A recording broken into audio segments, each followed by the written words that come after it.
When coming up with a name for your clothing brand, it is very, very important that you do not, and I repeat, do not come up with a name that is corny.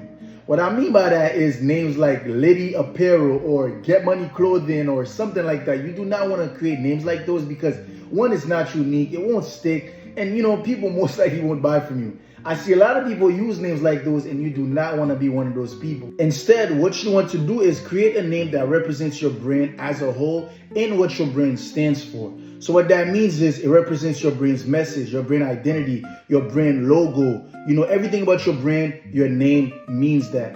And also too, you want to have a name that is meaningful, that has value in it, and also something catchy, something cool that sounds cool on the tongue when people say it. So you watching this video right now, right? Every day you're saying someone's name, and every day someone else is saying your name.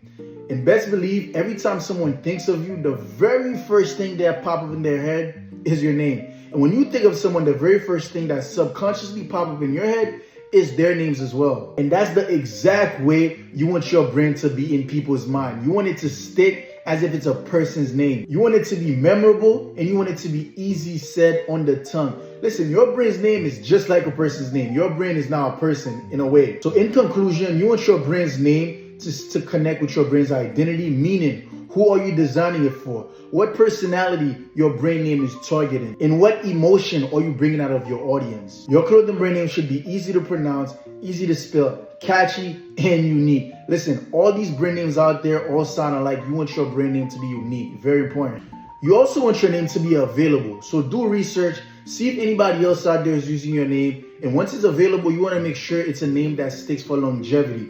You want your name to be around for a long time, so make sure it sticks, make sure it pops. Take us, for example. When I first started thinking of our brand name, the name Prolific was used by many people. So what I did was I added the word fabric to it, and now we are the only brand named Prolific Fabric. There's other brands with the word prolific in it, but none of them are Prolific Fabric. Last but not least, do not rush this. You might try to think of your name right now and you expect it to come in one day. No, it might take longer, it might take a day or two, but don't worry, don't rush it. You will have, try to have fun thinking of your name, and eventually the name will